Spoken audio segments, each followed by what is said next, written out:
Hello students and welcome to study maths of class 8th. In the previous class we have solved the problems of exercise 1.2 and today we shall proceed further. So our next topic is subtraction of rational numbers. इसमें हम लोग rational numbers को subtract करने के rules and properties को समझेंगे.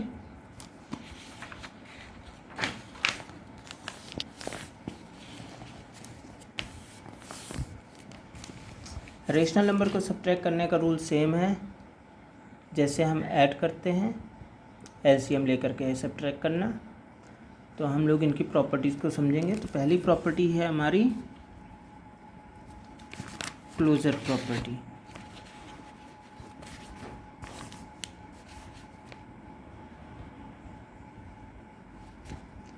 Closure property. And what does this property state? Closure property states that if a upon b and c upon d are any two rational numbers, then a upon b minus c upon d is a rational number. मतलब कि अगर हमारे पास कोई भी दो rational number हैं a upon b and c upon d, तो जब हम इन्हें सब्ट्रैक्ट करेंगे तो जो आंसर हमारा आएगा वो ऑलवेज एक रेशनल नंबर होगा. वेरीफाई करते हैं. जैसे हमने 3/5 माइनस 2/5 किया, सॉल्व किया तो एलसीएम हमारा 5 आ गया. तो यहाँ 3 minus 2 equals 1/5 and this is our rational number. Clear. So किन्हीं भी दो रेशनल नंबर को जब हम सब्ट्रैक्ट करेंगे तो आंसर हम जो मिलेगा वो हमेशा एक रेशनल नंबर ही होगा. Second, commutative property. Commutative property क्या कहती है? The subtraction of rational number is not commutative. मतलब क्या है कि हमारा a upon B minus C upon D करते हैं तो ये जब हम इनकी प्लेस को चेंज करते हैं, जैसे c upon D minus a upon B कर रहे हैं, तो इन दोनों का आंसर हमारा इक्वल नहीं होगा. वेरीफाई करते हैं इसको.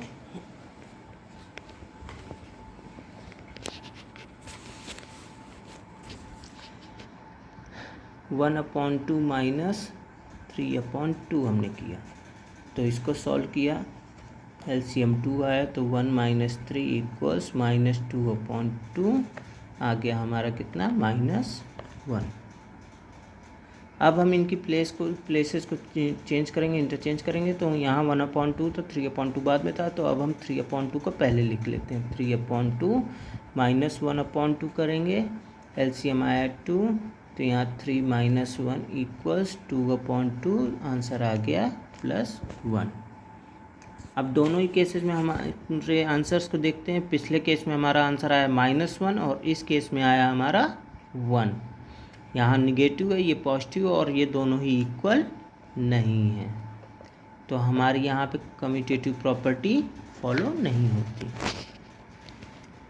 थर्ड है associative property. Associative property state करती है the subtraction of rational number is not associative. That is for any three rational number a upon B, c upon D and e upon f को जब हम grouping करके जब हम subtract करते हैं तो ये हमारे इनके जो आंसर्स होते हैं वो इक्वल नहीं आते हैं. समझते हैं.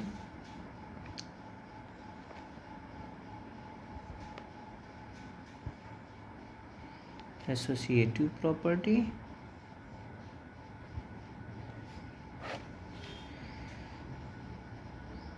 a upon B minus C upon D को जब हमने ग्रुपिंग किया, फिर इसके बाद e अपॉन एफ से जब हम सब्ट्रैक्ट कर रहे हैं तो इसका जो आंसर आएगा वो हमारा a upon B minus C upon D minus e upon F के आंसर के इक्वल नहीं होगा. वेरीफाई करते हैं इसको. तो 1/2 -2 -3/4 माइनस 5/6। पहले इसको सॉल्व करेंगे, तो ब्रैकेट के अंदर का हम पहले सॉल्व करते हैं एज़ यूजुअल। तो ब्रैकेट के अंदर हमारा कितना आ गया, एलसीएम 4, तो 2 - 3 - 5/6 सॉल्व किया आगे, तो -1/4 -5/6। अब एलसीएम लिया, ब्रैकेट हट गया, एलसीएम लिया हमारा, आगे एलसीएम कितना 12, तो -3 -10, माइनस माइनस ऐड हो जाएगा तो -13/12। यह हमारा इस केस में आंसर आया।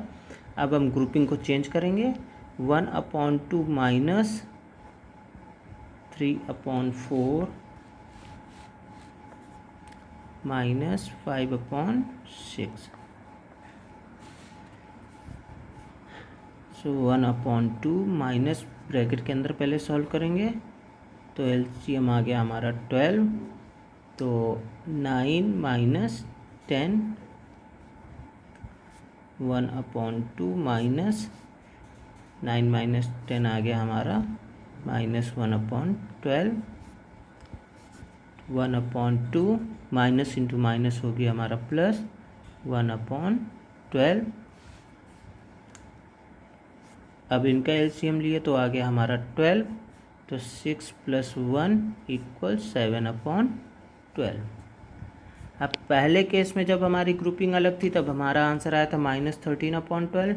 जब हमने ग्रुपिंग को चेंज किया तब हमारा आंसर आया प्लस का 7/12।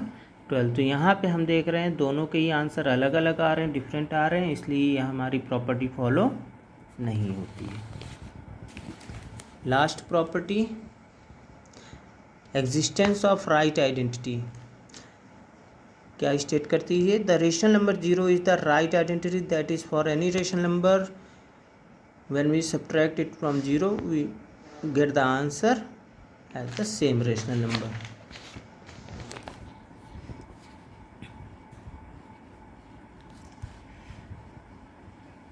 existence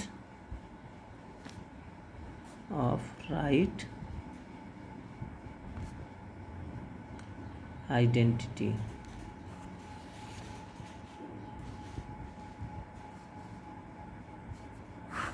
ये हमारी कहती है कि जब भी हम किसी रेशनल नंबर को 0 से माइनस करते हैं तो आंसर हमेशा हमारा वही रेशनल नंबर ही आता है। जैसे फॉर एग्जांपल हमने 2/3 को 0 से सब्ट्रैक्ट किया तो एलसीएम लिया हमारा 3 आ गया, तो यहाँ पे 2 - 0 गिव्स 2/3। सो ये हमारी कुछ प्रॉपर्टीज़ थी, properties of subtraction of rational numbers. इनको समझ लीजिएगा, करिएगा फेयर कॉपी में, और रफ कॉपी में एक्सरसाइज 1.3 सॉल्व करने की कोशिश करिएगा, because I think section 1 and section 2 easy हैं आपके, आप लोग कर सकते हैं। फिर भी एक्सरसाइज 1.3 के कुछ क्वेश्चंस मैं आप लोगों को बता दे रहा हूँ। Let's begin exercise 1.3। Our first section is subtract 3/4 plus from 1/3। First question is 3/4 को हमें सब्ट्रैक्ट करना है फ्रॉम 1/3। अब स्टूडेंट्स यहाँ पे ध्यान दीजिएगा कि जहाँ हमारा फ्रॉम लगा हो तो फ्रॉम के बाद वाला जो हमारा नंबर होता है उसको हम पहले लिखते हैं। तो फ्रॉम के बाद यहाँ हमारा 1/3 है, तो 1/3 को हम पहले लिखेंगे, तो 1/3 माइनस 3/4। अब हम एलसीएम लेंगे तो हमारा आ गया 12, तो 4 - 9 आंसर आ गया हमारा -5/12। इसी तरह लास्ट क्वेश्चन को देख लेते हैं, 4th नंबर। इसमें हमें -9/7 को सब्ट्रैक्ट करना है फ्रॉम -1 से। अब फ्रॉम के बाद -1 है तो -1 को हमने पहले लिखा, -9/7। अब इसमें माइनस लगा हुआ है तो इसको हम रखेंगे ब्रैकेट के अंदर और बीच में माइनस साइन रहेगा, क्योंकि ये हमारा जो कहा जा रहा है ऑपरेट करने के लिए वो साइन है। तो अब इसके बाद हम करते हैं तो -1, अब माइनस इंटू माइनस हो गया +9/7। अब अगर कोई नंबर हमारा सिंपली ऐसे लिखा हुआ है तो उसके अपॉन में ऑलवेज 1 होता है, इस चीज़ को याद रखिएगा। हम लोग अपॉन में 1 भले ही नहीं लिखते हैं बट 1 वहाँ पे लाई करता है, इसीलिए अब एलसीएम लिया हमारा 7 आ गया, तो यहाँ पे आया -7 + 9, सॉल्व किया आगे तो हमारा 9 - 7 आ गया 2/7 and this is our required answer. So exercise 1.3 का पहला सेक्शन कर लीजिएगा, सेकंड सेक्शन भी यही है, फाइंड द वैल्यूज़ ऑफ। तो इसमें मैं आप लोगों को सेकंड वाला बता रहा हूँ, आप लोग कर लीजिएगा।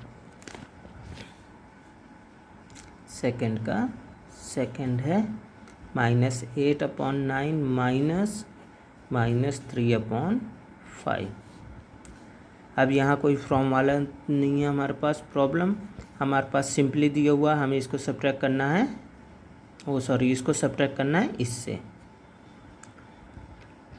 सो -8/9 minus into minus plus 3/5, LCM लिया 45 आ गया, तो -40 + 27 सॉल्व किया तो आ गया हमारा -13/45। क्लियर? ऐसे ही आप इन सभी को कर लीजिएगा। इसमें जो डिनोमिनेटर में माइनस साइन लगा हुआ है, ये माइनस साइन हमारा ऊपर पहुंच जाता है। मैंने पिछली क्लासेस में आपको बताया हुआ है कि ये जो डिनोमिनेटर से न्यूमरेटर में माइनस साइन या नेगेटिव साइन कैसे पहुंचता है। Okay, so first and second section आप लोग जो है कर लीजिएगा। पहले फेयर कॉपी में सॉल्व करिएगा, उसके बाद फिर आप लोग वो पहले रफ कॉपी में सॉल्व करिएगा, फिर उसके बाद फेयर कॉपी में कर लीजिएगा। That's all for the day. Next class में हम लोग बाकी के क्वेश्चंस को समझेंगे एंड करेंगे। Thank you.